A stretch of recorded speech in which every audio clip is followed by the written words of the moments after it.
நாமத்துக்கு மகிமை உண்டாவதாக. இந்த பரிசுத்தமான ஓய்வு நாளிலே இடமாக பரிசுத்தவான்களோடும் தேவபலியோடு கூட அடிமையும் தேவ சமூகத்திலே காணப்படும்படியாக ஆண்டவர் இரக்கம் செய்தார். கழிந்த வாரமும் குணமாக உங்களோடு கூட இறைவனை ஆராதிக்க ஆண்டவர் அனுக்கிரம் செய்தார். இந்த வாரத்திலேயும் இவ்வளமாக தேவ சமூகத்திலே காணப்பட ஆண்டவர் அடியனுக்கு இறக்க செய்தபடினாலே தேவனுக்கு அதிகமாக நன்றி செலுத்துகிறேன். महिमा परमेश्वर के पवित्र नाम की महिमा हो। ये सुंदर दिन के लिए मैं परमेश्वर को धन्यवाद करता हूँ। इस रविवार के दिन परमेश्वर के संतों भक्तों के साथ मिलकर प्रभु की आराधना करने के लिए प्रभु ने मुझे भी और हम सबको भी प्रभु ने जो मौका दिया है, मैं इस मौके के लिए परमेश्वर को धन्यवाद देता हूँ। आमेन। வேளமாக கர்த்தர் நல்லவர் என்பதை ருசித்து பாருங்கள். அவர் மேல் நம்பிக்கையாக இருக்கிற மனுஷன் பாக்கியவான். वचन कहता है यहोवा भला है, उस पर भरोसा करने वाला मनुष्य धन्य है। ஆமென். இவ்வளமாக கர்த்தரை தங்களுக்கு தெய்வமாக கொண்டிருக்கிற ஜாதியும் அவர் தமக்கு சுதந்திரமாக தெரிந்து கொள்ளப்பட்ட ஜனமும் பாக்கியம் உள்ளது. परमेश्वर को अपना परमेश्वर करके ग्रहण करने वाला जाति धन्य है। ஆமென். இந்த உலகத்திலே இந்த மக்கள் நாம் ஒரு காலத்திலே தேவனை அறியாதவர்களாக விக்கிரக வழிபாடு செய்தவர்களாக பரிமிதமான வழியிலே நடந்தவர்களாக காணப்பட்டோம். தேவனாகிய கர்த்தர் நம்மை மேல் கொண்ட அன்பின் மீத்தமாக நம்மை அழைத்து விளமாக திருச்சபையின் ஒரு அங்கங்களாக மாற்றி அவரை சேவிக்கும்படியாக ஆண்டு நமக்கு அனுக்கிரகம் செய்திருக்கிறார். पहले हम उद्धार के पहले अन्य देवता को हम नमस्कार करते थे, हम उद्धार पाए नहीं थे, हम पाप में थे, परंतु परमेश्वर ने पापों से छुटकारा देकर इस पवित्र सभा में हमें लेकर आया, इसलिए प्रभु को धन्यवाद। ஆமென். இதற்காக இந்த ஜனத்தை எனக்கென்று ஏற்படுத்தினேன், இவர்கள் என்னுடைய துதியை சொல்லி வருவார்கள். इस प्रजा को मैंने अपने लिए सृष्टि किया, ये लोग मेरे स्तुति लेंगे। நமது ஆண்டவராகிய இயேசு கிறிஸ்து இந்த பூவுலகத்திலே பாலகராக தோன்றின போது இவ்வளமாக பரமசேனைகளும் தோன்றி உன்னதத்துக்கு மகிமையும் பூமியிலே சமாதானமும் மனுஷன் மேல் பிரியம் உண்டாவதாக என்று சொல்லி இவ்வளமாக ஆண்டவரை வாழ்த்தினார்கள். जब हमारा प्रभु यीशु मसीह इस दुनिया में पैदा हुआ एक बालक के समान, तब स्वर्ग से दूतों प्रकट हुए और कहा कि उन्नत में जो परमेश्वर की महिमा हो और पृथ्वी में भी परमेश्वर की शांति हो। ஆமென். இவ்வளமாக திருச்சபையின் மூலமாக தேவனுக்கு மகிமை உண்டாகும்படியாக கர்த்தர் அனுக்கிரகம் செய்து கொண்டிருக்கின்றார். அதுக்காக தேவனுக்கு நன்றி செலுத்துகிறேன். ஹalleluya. और परमेश्वर भी इस कलीसिया के जरिए अपने परमेश्वर नाम को महिमा करते हैं, इसलिए मैं प्रभु को अधिक अधिक धन्यवाद देता हूं। ஆமென். தேவநாமத்துக்கு மகிமை உண்டாதாக. परमेश्वर की पवित्र नाम की महिमा हो। பகிர்ந்து கொள்ளும்படியாக எடுத்துக்கொண்டதான வேத வாக்கை நாம் வாசிப்போமாக. 1 கொரிந்தியர் புத்தகம் 12ஆம் அதிகாரம் 7ஆம் வசனத்தை நாம் எல்லாருக்கும் தெரிந்த ஒரு வசனம் தான் வாசிப்போமாக. और पहला कोरिन्थियों की पुस्तक 12 अध्याय 7वां वचन को इस वचन से आपके बीच में परमेश्वर आज बात करे। எடுத்து வாசிங்க. आमेन. पहला कोरिन्थियों की पुस्तक 12 अध्याय वचन 7, किंतु सबके लाभ पहुंचाने के लिए हर एक को आत्मा का प्रकाश दिया जाता है। தேவநாமத்துக்கு மகிமை உண்டாதாக. தேவனுடைய பிள்ளைகளே, இந்த ஆவியின் அனுக்கிரகம் ஆண்டவராய தேவன் தம்முடைய தீர்க்கர்கள் மூலமாக உரைத்ததான வாக்காகவே காணப்படுகிறது. இனமாக யோவேல் புத்தகம் 2ஆம் அதிகாரம் 28ஆம் வசனத்தை வாசித்தீர்கள் என்றால், ये वचन जो है परमेश्वर आत्मा के जरिए अपने आत्मा से इस वचन को प्रभु ने लिखा है, क्योंकि अगर आप योएल के पुस्तक में पढ़ेंगे तो ஆமென். கடைசி நாட்கள் மாம்சமான யாவர் மேல் என்ற ஆவியை ஊற்றுவேன், அவர்கள் தீர்க்க சுரைப்பார்கள், சொப்பனத்தை காண்பார்கள் என்றெல்லாம் சொல்லி ஆண்டவர் வாக்கு உரைத்திருக்கின்றார். उस योएल के पुस्तक में ऐसा लिखा है, अंत दिनों में मैं मेरे आत्मा को और उंडेलूंगा, जवानों और नवयुवकों परमेश्वर की वाणी कहेंगे। ஆமென். அதே போன்று எவ்வளவாக ஆண்டவர் இயேசு கிறிஸ்து நம்முடைய சீசர்கள் பார்த்து சொல்லும்போது அப்போஸ்தலர் நடவடிக்கை புத்தகம் 1ஆம் அதிகாரம் 5ஆம் வசனத்தை வாசிக்கும் போது, நான் என்னிடத்தில் கேள்விப்பட்ட பிதாவின் வாக்குத்தத்தம் நிறைவேற எருசலேமை விட்டு போகாமல் காத்திருங்கள் என்று சொல்லி ஆண்டவர் திருவுளம் பெற்றார். வாசிங்க. वैसे ही प्रभु यीशु मसीह ने अपने चेलों को आज्ञा दिया कि तुम लोग जो स्वर्ग से उंडेलने वाले आत्मा के लिए ठहर के प्रार्थना करो करके प्रेरितों के काम में लिखा हुआ है। நாமத்துக்கு மகிமை உண்டாதாக. தேவனுடைய பிள்ளைகளே, இது ஆண்டவர் தம்முடைய வாக்குத்தத்தமான ஒரு காரியம். ये जो वचन है परमेश्वर की एक वादा के समान हमारे पास आती है। இது கடைசி நாள் மாம்சமான யாவர் மேலும் என்னுடைய ஆவியை ஊற்றுவேன், अंत दिनों में मासिक सारे ऊपर मेरे आत्मा को उंडेलूंगा என்று சொன்ன வாக்குத்தத்தத்தை தேவன் நம்மையில் நிறைவேற்றி இருக்கின்றார். ஹalleluya. हालेलुया। தேவனுடைய பிள்ளைகளே, इस वादा को परमेश्वर ने हमारे बीच में पूरा किया है, इसलिए प्रभु को धन्यवाद करेंगे। ஆம், ஆண்டவருடைய வார்த்தை ஒருபோதும் மாறி போவதில்லை. வானம் பூமி ஒளிந்து போனாலும் என்னுடைய வார்த்தை ஒளிந்து போவதில்லை என்று சொல்லி ஆலோசனை பெற்றார். परमेश्वर की वचन कभी बदलती नहीं है, चाहे आकाश पृथ्वी बदल जाए, परंतु परमेश्वर की वाणी नहीं बदलेगी। இந்த பரிசுத்த ஆவியானவரை நாம் இடமாக பாவ மன்னிப்புக்கென்று ஞானஸ்நானம் பெற்றுக் கொள்ளும்போது பரிசுத்த ஆவியின் வரத்தை பெறுவீர் சொன்ன வாக்கின்படியாக हम जब हमारे पापों को कबूल करके बपतिस्मा लेते तो परमेश्वर की वरदान पाते हैं। तभी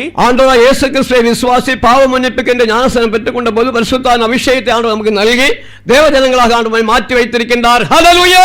हालेलुया। परमेश्वर को जब हम विश्वास करके, जब हम पापों को कबूल करके बपतिस्मा लेते हैं तो परमेश्वर अपने आत्मा को उंडेलकर अपने खुद की प्रजा के समान बदलते हैं। ஆமென்.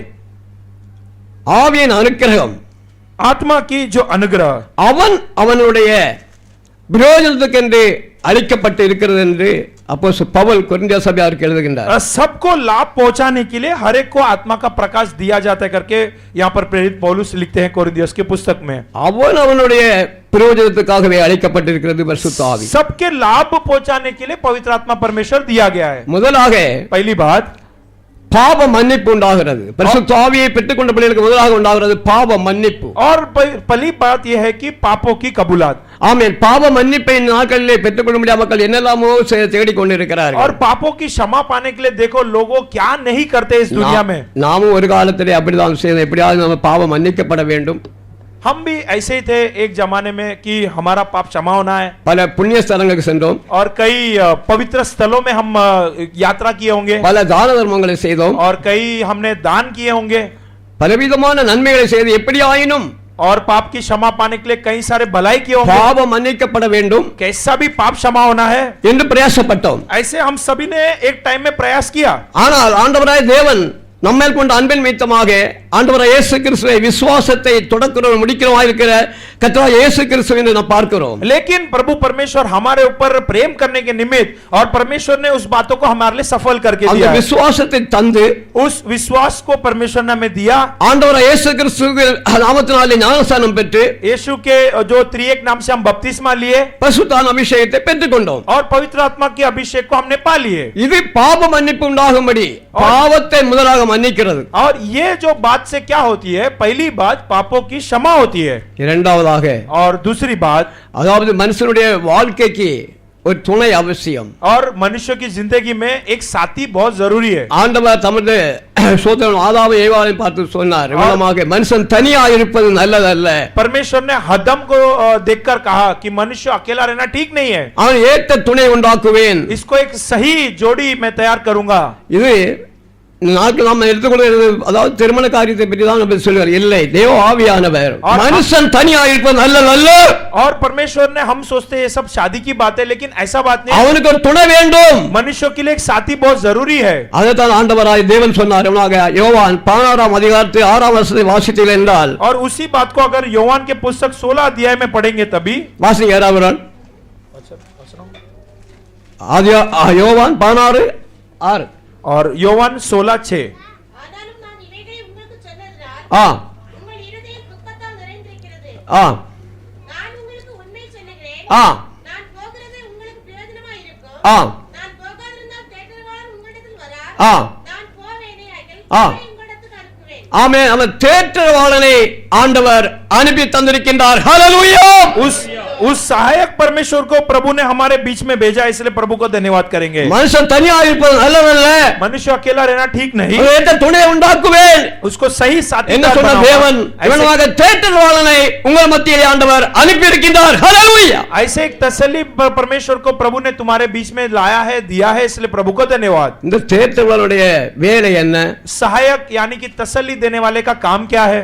சத்திய ஆவி உங்களுக்கு வரும்போது சகல சத்தியத்துக்குள்ளாக உங்களை நடத்துவார். யோவான் 16:13. और योवान 16:13 में ऐसा लिखा है, सत्य आत्मा परमेश्वर तुम्हें जब आएगा तब वो तुम्हारे सारे सत्य की बातों में अगुवाई करेगा। சத்திய ஆவியானவர் வரும்போது सत्य आत्मा जब आती है சகல சத்தியத்துக்குள்ளாக நடத்துவார். सारे सत्य की बातों में वो अगुवाई करेगा। அதான் ஆவியானவருடைய வேலை. यही आत्मा परमेश्वर का कार्य है। மட்டுமல்ல, और केवल ये बात नहीं, தேவனுடைய பிள்ளைகளே, हाँ परमेश्वर के लोगों, நம்முடைய வாழ்க்கையிலே हमारे जिंदगी में ஆண்டவராகிய தேவன் சொன்னார், இயேசுவாமி சொன்னார், यीशु ने ऐसे कहा, உலகத்திலே உங்களுக்கு உபத்திரம் உண்டு, इस संसार में तुम्हारे लिए क्लेश है, ஆனால் தொடர்ந்து கொள்ளுங்கள், लेकिन धैर्य से रहो, நான் உலகத்தை ஜெயித்தேன் என்றார். मैं दुनिया को जीता करके कहा। இந்த உலக வாழ்க்கையிலே इस दुनिया जिंदगी में நம்முடைய வாழ்க்கையில் பலவிதமான உபத்திரங்களும் பாடுகளும் நிந்தைகளும் அவமானங்களும் உண்டு. हमारे जिंदगी में इस दुनिया में कई प्रकार के दुख तकलीफ और अपमान भी है। இவைகளெல்லாம் நிறைந்து வரும்போது जब ये सब भरकर आती है तभी இந்த ஆவியானவர் इस आत्मा परमेश्वर ஆறுதல் அளிக்கின்றார். और तसल्ली देता है। 28 ஏசாயா புத்தகம் 28ஆம் அதிகாரம் 11 12 வாசிப்போமாக. यशायाह की पुस्तक 28 अध्याय 11-12 को पढ़ेंगे। பரியாச உதடுகளினாலும் ஆ அந்நிய பாஷையினாலும் ஆ இந்த ஜனத்தோடே பேசுவார். ஆ இதுவே நீங்கள் இளைத்தவனை ஆ இளைப்பாற பண்ணத்தக்க இளைப்பாறுதல். ஆமென். அதாவது பரிசுத்த ஆவியானவர் வரும்போது இவ்வளவு அந்நிய, அதாவது பரியாச உதடுகளாலும் அந்நிய பாசையினாலும் நிலத்தோடு கூட பேசுவார். இதுவே இளைத்தவனை இளைப்பாறத்தக்க இளைப்பாறுதல். நாமத்துக்கு மகிமை உண்டாவதாக. जब पवित्र आत्मा परमेश्वर हमारे बीच में आते हैं तो अन्य भाषा होती है, तो वो दूसरों के लिए वो अपमान के समान होगा, लेकिन ये हमारे लिए एक तसल्ली के ஆமென். समान है। இவ்வளவாக பரிசுத்த ஆவியானவர் வந்து உங்களை ஆறுதல் படுத்துகிறார். पवित्र आत्मा परमेश्वर आप लोग को सहायक करता இந்த है। உலக வாழ்க்கையிலே பலவிதமான நெருக்கங்கள் நம்மை சூழ்ந்து கொள்ளும் போது इस संसारी दुनिया में कई प्रकार की परेशानियां हमें घेर लेती है, तभी நமக்கு ஆறுதல் செய்கிற ஒரு தேவன் ஹalleluya தேவன் நமக்கு தந்திருக்கின்றார். हमें तसल्ली और सहायक देने के लिए एक परमेश्वर ने हमें दिया ஒரு है। உண்மை உள்ள கிறிஸ்தவன் एक सच्चा मसीहा ஆமென் வேதனை வரும்போது जब तकलीफ आती है तभी முழங்கால் படியிடுவான், एक घुटना टेकता है, தேவனை ஸ்தோத்திரிப்பான், परमेश्वर को स्तुति करता அவருடைய है, காரியங்களை எல்லாம் தேவனிடத்தில் அறிவிப்பான். अपने कार्य को प्रभु को कहता है। கலங்காதே திகையாதே நான் உன் தேவன் என்று சொல்லி அவனை தேற்றுவார். ஹalleluya हालेलुया। तू मत रोना, तू मत घबराना, परमेश्वर तुझे तसल्ली देगा। அதுதான் ஆவியானுடைய வேலை. वही आत्मा परमेश्वर का कार्य है। அடுத்ததாக और इसकी अगली बात, நம்மை பரிசுத்தப்படுத்துகின்ற ஒரு தேவனாக இருக்கின்றார். हमें जो पवित्र आत्मा परमेश्वर क्या करता है, हमें पवित्र करता है। பாவத்தை குறித்தும் पाप के बारे में, நீதியை குறித்தும் धार्मिकता के बारे में கண்டித்து உணர்த்துவார். वो खंडन करके हमें चेतावनी देते हैं। ஆமென். தேவனுடைய பிள்ளையை ஒரு மனுஷ, அதாவது தேவனுடைய பிள்ளை और தவறும் போது தவறு என்று சொல்லி உணர்த்துவார். और परमेश्वर के लोग अगर गलती करते हैं சரியல்லப்பா तभी ये गलत है करके என்று प्रभु சொல்லி सुन அவரை देते हैं। திருத்துகின்ற ஒரு ஆவியானவர் நம்மோடு கூட இருக்கின்றார். ஹalleluya उस गलती को सुधारने वाला परमेश्वर हमारे संग है, इसलिए प्रभु को धन्यवाद। அதுதான் ஆவியானுடைய வேலை. यही आत्मा परमेश्वर का कार्य। தொழுகை எங்கேயுமே நடக்கிறது, और आराधना तो सब जगह होती है, சாமிகளுக்கு குறைவே இல்லை. कई सारे भगवानों की कमी नहीं, ஆனால் தேசத்திலோ அக்கிரமம் நீங்கவில்லை. लेकिन देखो देश में अधर्म कमी नहीं हुआ। தேவனுடைய பிள்ளைகளை परमेश्वर के लोगों, தேவ ஆவியானவர் परमेश्वर की आत्मा கண்டித்து உணர்த்துகிறார். खंडन करके चेतावनी देते हैं। அதுதான் ஆவியானுடைய வேலை. यही आत्मा परमेश्वर का कार्य है। உங்களை பரிசுத்தப்படுத்தும்படியாக, पवित्र करने के लिए, உங்களை பூர்ணப்படுத்தும்படியாக, तुम्हें पूर्ण करने के लिए, ஆண்டவருடைய வருகைக்கு ஆயத்தப்படுத்தும்படியாக परमेश्वर की आगमन के लिए तैयार करने के लिए, ஆவியானுடைய வேலை அதுவாகவே காணப்படுகிறது. यही कार्य पवित्र आत्मा परमेश्वर का है। அதோட பிள்ளைகளே, परमेश्वर के लोगों, எந்த ஒரு மனுஷனும் जब भी एक व्यक्ति இயேசு கிறிஸ்துவை உண்மையாகவே சேவிக்கும் போது यीशु को सच्चे दिल से जब भी सेवा या दंडोत करता है, தேற்றவாளனை ஆண்டவர் அனுப்பி परमेश्वर तसल्ली परमेश्वर को भेजकर அவனை பாதுகாக்கிறார். उसको संभालता है। மார்க்கு சுவிசேஷம் मरकुस की सुसमाचार 9ஆம் அதிகாரம் 9वां अध्याय 49ஆம் வாசித்தோம் என்றால் और 49 वचन को पढ़ेंगे तो அங்கே என்ன சொல்லப்படுகிறது? वहां पर क्या कहा गया है? வாசிங்க வாருங்கள். எந்த பலியும் ஆ உப்பினால் உப்பிடப்படுவது போல ஆ எந்த மனுஷனும் அக்னியால் உப்பிடப்படுவார். ஹalleluya हालेलुया। அக்கினியால் உப்பிடப்படுவா, எந்த பலியும் உப்பினால் உப்பிடப்படுவது போல कौन से भी बलि जो है जैसे आग से परीक्षा किया जाता है, எந்த மனுஷனும் कौन से भी व्यक्ति அக்கினியால் आग से உப்பிடப்படுவான். उसको परीक्षा किया जाएगा। பாருங்க, இந்த பலி देखो उस बलि को எங்களுக்கு ஊர்ல हमारे गांव में, கடற்கரை ஓரம் और हमारा जो गांव है समुद्र के அங்க किनारे में, மீனை எப்படி காய உப்பு விடுவார்கள் என்றால் और वो जो सूखा मच्छी को कैसा वो लोग सुखाते हैं, மணல்ல குழி எடுத்து पहले जो है छेद करेंगे, खड्डा करेंगे, பாய் அடுக்கி और उसको ऐसा अरेंज करके, அவர் மீனை போட்டு உப்பு போட்டு இவ்வளமாக மூடி வைப்பார்கள். और उसके बाद कई प्रकार की व्यवस्था करके नमक डालकर मच्छी को सुखाते हैं। எதற்காக என்றால் ये काहे के लिए ऐसा करते हैं? அது கெட்டு போகாமல் இருப்பதற்காக. वो मच्छी जो है वो बिगड़ नहीं जाना அது चाहिए, எத்தனை ஆண்டு ஆனாலும் चाहे कितने साल हो அது जाए, கெட்டு போவதில்லை. और फिर देखो वो मच्छी वो जो बिगड़ता नहीं है, அதுபோல वैसे ही தேவனுடைய பிள்ளைகளே, परमेश्वर के लोगों, நீங்களும் நானும் கெட்டு போகாமல் இருப்பதற்காகவே தூய ஆவியானவர் உங்கள் மேல் ஊற்றி இருக்கின்றார். ஹalleluya. हालेलुया। आप और मैं बिगड़ नहीं जाना चाहिए, इसलिए उस नमक जैसा है, वैसे ही परमेश्वर ने हमें आत्मा दिया ताकि हम न बिगड़े, தேவனுடைய பிள்ளைகள் ஒருவர் கூட கெட்டு போக கூடாது. और हम कोई भी लोग जो है बिगड़ना नहीं है। ஆண்டவராகிய இயேசு சுவாமி சொன்னார், प्रभु परमेश्वर कहते हैं, என்னிடத்தில் விசுவாசமாக இருக்கிற சிறியவர் ஒருவரும் கெட்டு போறது பிதாவுடைய சித்தம் அல்ல என்று சொன்னார். मेरे ऊपर जो भी विश्वास करता है वो छोटा भी हो, बिगड़ ना जाए, ये प्रभु की इच्छा है। ஆமென். தேவனுடைய பிள்ளைகளை நாம் ஒருவரும் கூட கெட்டு போக கூடாது என்று சொல்லி தேவனாகிய கர்த்தர் நம்முடைய தூய ஆவியை நம்ம மேல் பகிர்ந்திருக்கிறார். हम कोई बिगड़ नहीं जाना चाहिए, यही परमेश्वर की लक्ष्य है। ये वचन आती है आज, இந்த ஆவியானவர் மூலமாக इस आत्मा परमेश्वर के जरिए நாம் பரிசுத்தமடைய வேண்டும். हम दिन भर दिन पवित्र होना है। நாம் ஜெபிக்கும் போதெல்லாம் தேவ ஆவியானவர் நம்முடைய குறைகளை நமக்கு சுட்டி காட்டுவார். हम जब भी प्रार्थना करेंगे तो हमारे कमियों को परमेश्वर स्मरण दिलाएंगे, ஆனால் என்ன செய்யறதில்லை நம்மை, लेकिन हम क्या नहीं करते हैं, அவருடைய வார்த்தைக்கு நாம் செவி கொடுப்பதில்லை. परमेश्वर को वचन को हम नहीं सुनते, நம்முடைய சுயத்தை பயன்படுத்துகிறோம். हमारी खुद की बातों को सुनती है। இதன் மூலமாக इससे क्या होती है, பல நஷ்டங்களை நாம் அடைகிறோம். कई नष्ट को हम झेलना पड़ेगा। நாமத்துக்கு மகிமை உண்டாவதாக. परमेश्वर की தேவனுடைய महिमा हो। பிள்ளைகளே, தேவ ஆவியானவர் परमेश्वर की आत्मा இதற்காக நமக்கு தந்திருக்கிறார் என்பதை தேவ பிள்ளைகள் ஒவ்வொருவரும் உணர வேண்டும் என்பதை உங்கள் மத்தியில் சொல்லிக்கொள்ள ஆசைப்படுகிறேன். क्यों प्रभु पवित्र आत्मा दिया है, ये सुन हमको होना चाहिए, ये बताना मैं चाहता हूँ। நீங்கள் பரிசுத்தமுள்ளவர்கள் ஆக வேண்டும் என்பதே தேவனுடைய சித்தமாக இருக்கிறது. आप पवित्र होना है, यही परमेश्वर की इच्छा है। பரிசுத்தம் என்றால் என்ன? पवित्रता का मतलब क्या है? இந்த வெள்ளை ட்ரெஸ் போட்டு படம் நடக்குது அல்ல. ये हम जो बाहर से सफेद कपड़ा पहने, ये पवित्रता नहीं है। என்ன பரிசுத்தம்? क्या पवित्रता? ஆமென். மூலமாக இதயத்தில் உண்டாகும் பரிசுத்தமே பரிசுத்தம்.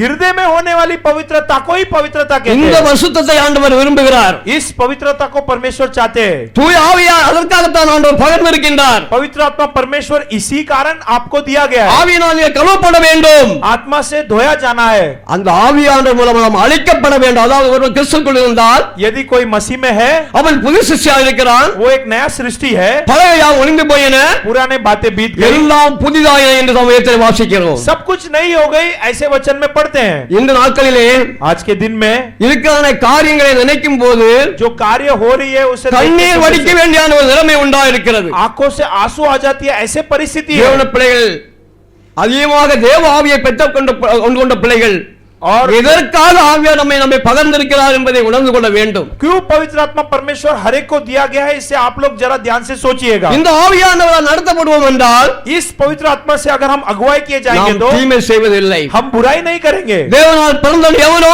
பாவம் செய்யான். जो भी परमेश्वर से उत्पन्न है वो पाप नहीं करता, ஏனெனில் தேவனுடைய வித்து அவனுக்குள்ளாக தரிக்கப்பட்டிருக்கிறது. क्योंकि परमेश्वर का बीज उसके अंदर बोया गया है। ஆம், தேவ ஆவியானவரால் நாம் நடத்தப்பட வேண்டும். परमेश्वर की आत्मा की अगुवाई और யார் தேவ ஆவியால் நடத்தப்படுகிறார்களோ जो भी परमेश्वर से चलाया जाता அவன் है, தேவனுடைய புத்திரராக இருக்கிறார் சொல்லி ரோமர் 8ஆம் அதிகாரம் 14ஆம் வசனத்தை வாசிக்கின்றோம். வாசிங்க. रोमियो 8:14 में लिखा है, जो भी परमेश्वर की आत्मा से अगुवाई पाता है वो 8:14 परमेश्वर का पुत्र है। எவர்கள் தேவனுடைய ஆவியினால் நடத்தப்படுகிறார்களோ ஆ, அவர்கள் தேவனுடைய புத்திரராய் இருக்கிறார்கள். ஆம், மேலே எவர்கள் தேவ ஆவியால் நடத்தப்படுகிறார்களோ அவர்கள் தேவனுடைய புத்திரராக இருக்கிறார்கள். जो भी परमेश्वर की आत्मा से अगुवाई किया जाता है, நீங்களும் நானும் आप தேவ ஆவியினால் நடத்தப்பட வேண்டும். परमेश्वर की आत्मा से अगुवाई किया जाना है। தேவனுடைய பிள்ளைகளே, परमेश्वर के लोग சும்மா கூடி வருகிறதும் ஆண்டவரை ஆராதிப்பது அல்ல. ये ऐसे ही आकर आराधना करना ऐसा नहीं। சோதரமாக நம்ம அதாவது பிரதான ஆசாரியர் மீண்டும் வரப்போகின்றார். और प्रधान याजक वापस இயேசு आने वाला கிறிஸ்து है। மீண்டும் வரப்போகிறார். यीशु मसीह वापस आने वाले हैं। அந்த நாட்களிலே और उस दिन में ஒரு நிமிஷத்திலே एक क्षण में ஒரு நிமிஷம் பொழுதிலே आग चिमट कर நாம் யாவரும் மறுமாற்றப்படுவோம் என்று சொல்லி அப்போஸ்தலன் பவுல் அருமையாக எழுதி வைத்திருக்கின்றார். हम सब रूपांतर हो जाएंगे करके पौलुस लिख कर रखा है। அந்த வாக்குத்தத்தத்துக்கு சுதந்திரவாதிகளாக தேவனுடைய பிள்ளைகள் மாற வேண்டும். उस वादा के स्वतंत्रता हम हो जाना चाहिए। சும்மா ஆராதித்தோம், கூடினோம், हम வந்தோம் आराधना அல்ல. किए, झुंड किए, ये नहीं। நீங்கள் கிறிஸ்துவோடு கூட இணைந்ததுண்டானால் अगर कोई मसीह में है, கிறிஸ்துவுடைய வலதுபார்சத்தில் இருக்கிற மேலானவரை நாடுங்கள். मसीह के दाहिने और के महान बातों को खोजो, பூமிக்குரியவர் அல்ல, इस पृथ्वी के नहीं, மேலானவரை நாடுங்கள். और स्वर्गीय बातों को खोजो। ஆண்டவராகிய இயேசு கிறிஸ்து வரப்போகிறார். प्रभु यीशु आने वाले। தூய ஆவி எதற்கு பகிர்ந்திருக்கின்றார்? क्यों पवित्र आत्मा को बांटा गया है? நீங்களும் நானும் பரிசுத்தமடையும்படியாகவே ஆண்டவர் பகிர்ந்திருக்கின்றார். आप और मैं पवित्र होने के लिए आत्मा दिया गया है, பலத்தின் மேல் பலன் அடைய வேண்டும். बल के ऊपर बल पाना है। ஹalleluya! हालेलुया। தேவனுடைய பிள்ளைகளே, பலத்தின் மேல் பலன் அடைந்து இவ்வளவாக ஆண்டவருடைய வருகையை நாம் எதிர்பார்ப்போமாக. और बल के ऊपर बल करेंगे और परमेश्वर के आगमन की बाट जोएंगे। கர்த்தர் ஒரு காட்சி ஒன்று கொண்டு கொடுத்தார். और परमेश्वर ने एक பல வருஷம் ஆகிவிட்டது. दर्शन दिया कई साल के ஒரு पहले। பரிசுத்தவான் வீட்டை விட்டு வெளியே இறங்குகிறார். एक पवित्र जन अपने घर से बाहर निकलता है, அப்பொழுது அவர் ஆவிக்குள்ளாக ஆகிறார். तब वो अचानक आत्मा में होता है ஒரு நிமிஷத்தில், அதாவது ஒரு நொடிப்பொழுதில் ஆளை காணவில்லை. और एक सेकंड में वो जो है उधर नहीं दिखाई दिया। அப்பொழுது ஆண்டவர் பேசுகிறார். तब परमेश्वर उस व्यक्ति से बात किया, என்னுடைய வருகைக்காக நம்பிக்கையோடு காத்துக் கொண்டிரு. और मेरे आगमन के लिए आशा से बाट जो, எப்படி நடக்கும்? ऐसा हो जाएगा। ஹalleluya! हालेलुया। ஹalleluya! हालेलुया। தேவனுடைய பிள்ளைகளே, ஒரு நிமிஷத்திலே, ஒரு இமைப்பொழுதிலே நாம் யாவரும் மறுவாக்கப்படும்படியாகவே தேவன் நம்மை அழைத்திருக்கின்றார். और परमेश्वर ने एक क्षण में, एक मिनट में हम रूपांतर हो जाए, इसलिए प्रभु ने बुलाया है। இம்மைக்குரிய நன்மைக்கு வேண்டி கிறிஸ்து மேல் நம்பிக்கை இருப்போமானால், अगर हम जो है मसीह के उस आशीर्वाद के ऊपर எல்லா आशा மனுஷனை रखेंगे பார்க்கிலும் பரிதபிக்கப்பட்டவராக இருப்போம் என்று சொல்லி அப்போஸ்தலன் பவுல் எழுதுகிறார். और सारे समस्या को छोड़ो, ये बड़ा समस्या हो जाएगा। இம்மைக்குரிய நன்மைக்கு வேண்டி கிறிஸ்துவை நீங்கள் சார்ந்து நிற்க கூடாது. आज की भलाई के लिए मत खोजते रहो। ஹalleluya! हालेलुया। ராஜாதி ராஜா வரப்போகிறார். और प्रभु परमेश्वर आने वाले हैं। வரக்கூடிய நாட்களிலே आने वाले दिनों में நாம் யாவரும் அவர் சமூகத்தில் காணப்பட வேண்டும். हम सब जब वो आएंगे तो उनके उपस्थिति में रहना है, ஆமென். அதற்காகவே நீங்கள் பாடுபட வேண்டும். और उसके लिए दुख उठाना है, அதற்காகவே ஓட்டம் காணப்பட வேண்டும். और उसी के लिए दौड़ना है। பாதுக 10 கன்னியர்கள் காத்திருந்தால் சொல்லி நாம் வேதத்தில் வாசிக்கின்றோம். हम देखो वचन में पढ़ते हैं कि 10 ஐந்து कुंवारी பேர் लोग தூங்கி விட்டார்கள். 10 பேர் தூங்கி விட்டார்கள்.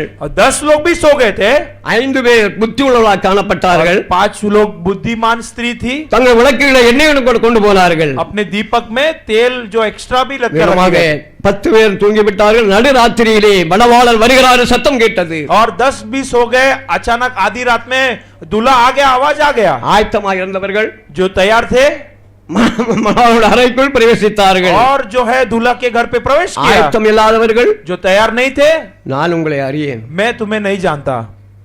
10 பேரும் தான் காத்திருந்தார்கள். 10 लोग बाट जो रहे थे। நாட்களிலே கிறிஸ்தவம் என்று சொல்லிக் கொள்கிற மக்களுடைய நிலைமையை நான் நினைத்து பார்க்கும்போது எனக்கு மிகவும் வேதனையாகவே और காணப்படுகிறது. आज मसीहा करके कहकर लोग जो घूमते हैं, उनका स्थिति देखकर बुरा लगता है। நடத்தக்கூடிய மக்களும் और जो अगुवाई करने वाले அவர்கள் लोग भी, பரிசுத்தமடைய வேண்டுமே, वो लोग भी पवित्र होना है, பூர்ணப்பட வேண்டுமே पूर्ण होना है, என்றுள்ள எண்ணம் இல்லாமல் ऐसा सोच किसी को नहीं है। ஏதோ ஒரு ஆதாயத்துக்கு வேண்டி நடத்துவது போல மக்களை நடத்தி கொண்டு இருக்கிறார்கள். तो आराधना ऐसा चलाते हैं लोग। அந்த ஆண்டவருடைய வருகை நாட்களே கைவிடப்பட்டால் என்ன நிலைமையாகும் என்பதை சற்று யோசித்து பார்ப்போம். लेकिन आप सोचो, जब परमेश्वर की आगमन आएगा और जिस दिन छोड़ा जाएगा, उस ஆண்டவர் दिन क्या होगा? தேவனுடைய பிள்ளைகளே, इसलिए परमेश्वर के लोग ஆவியின் அனுக்கிரகம் आत्मा की अनुग्रह அவனுடைய பிரயோஜனத்துக்காகவே கொடுக்கப்பட்டிருக்கிறது. सबके लाभ के लिए दिया गया है।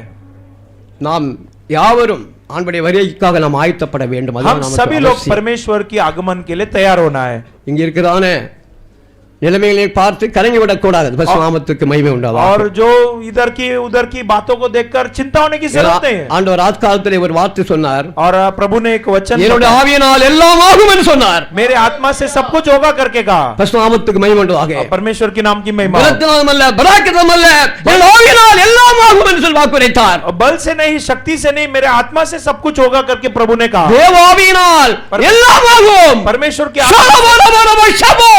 परमेश्वर की आत्मा से सब कुछ होगा।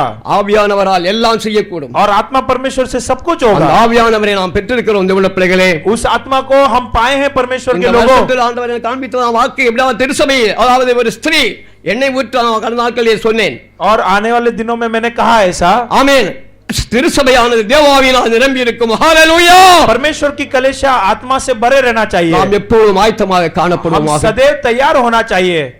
இந்த பூமிக்குரிய அல்ல, इस पृथ्वी के बातें को नहीं, மேலானவரை நாடுவோம். और स्वर्गीय बातों की खोज करो। ஆண்டவராகிய இயேசு கிறிஸ்து மீண்டும் வரப்போகிறார். प्रभु यीशु मसीह वापस आने वाले, அவர் வரும் நாட்களிலே आने वाले दिनों में, வாரும் ஆண்டவரே, हे प्रभु आओ, வாரும் ஆண்டவரே, हे प्रभु आओ। நாம் கட்டி அணைக்கிற பிள்ளைகளாய் ऐसे हम प्रभु को गले मिलकर ऊपर जाए।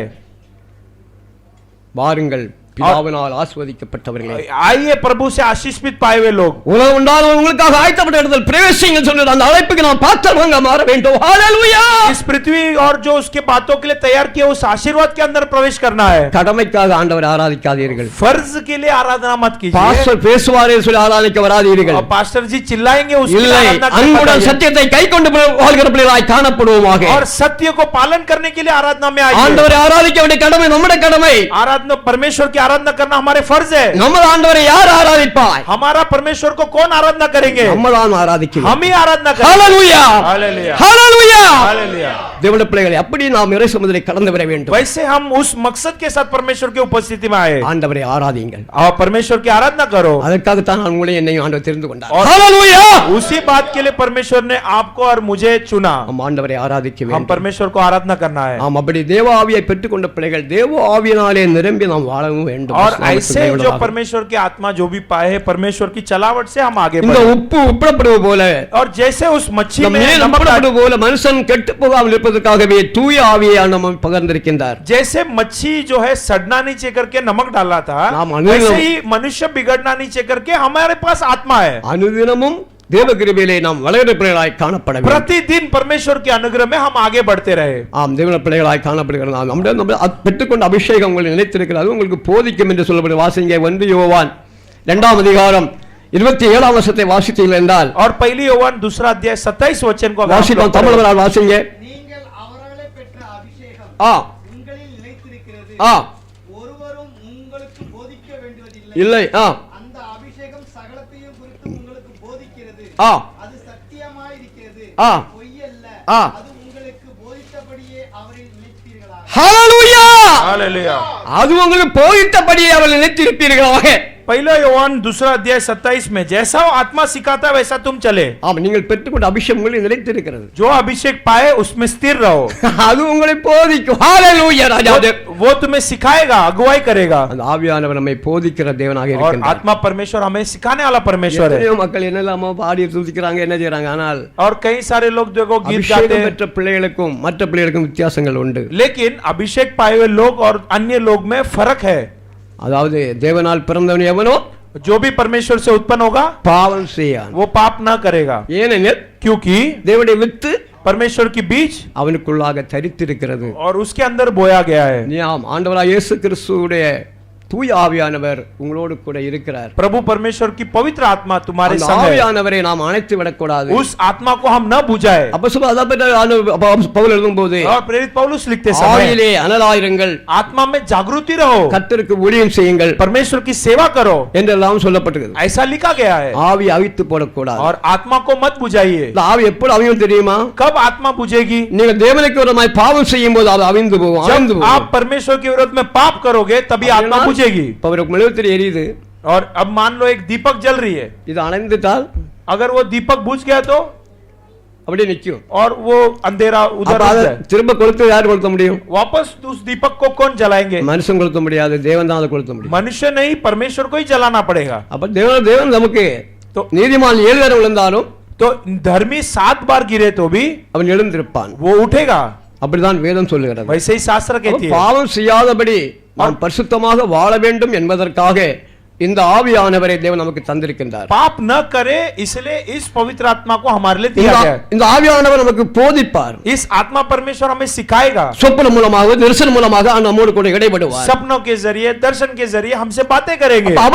அவர் சொல்றபடியே நாம் நடந்து கொள்ள வேண்டும். यदि हम उसके जैसे आलोचना से हम चलना है. அவன் சொன்னார், ஆனால் நாட்களில் மக்கள் கீழ்ப்படியது இல்லை. वो बोलते हैं तो भी लोग आधीन नहीं मानते, கீழ்ப்படியாதனாலே और आधीन नहीं मानते हैं பல தீமைகள் உண்டாகிறது. और आधीन नहीं मारेंगे तो कई बुराई होगी. நான் பேசத்திலே ஒரு சகோதரனை பார்த்து கேட்டேன். हमने एक भाई साहब से ऐसा हमने पूछा, சகோதரன், நீங்க சபையில இருக்கும்போது जब भाई साहब आप कलेशा में थे तभी பீடி வெளித்து கஞ்சாய் போட்டு, அதாவது மது அருந்தி கொண்டு திருவிருந்திலே பங்கெடுத்தீர்களா என்று கேட்டேன். मैंने कहा कि जब आप चर्च में थे तो क्या आप दारू, सिगरेट, ये सब के साथ आप क्या प्रबोधन में भाग लिए करके मैंने पूछा. ஆமாயான்னு சொன்னாங்க. तो उसने कहा कि हाँ. நான் சொன்னேன், அதுதான் உங்களுடைய சாபம். मैंने कहा कि यही तुम्हारा शाप है.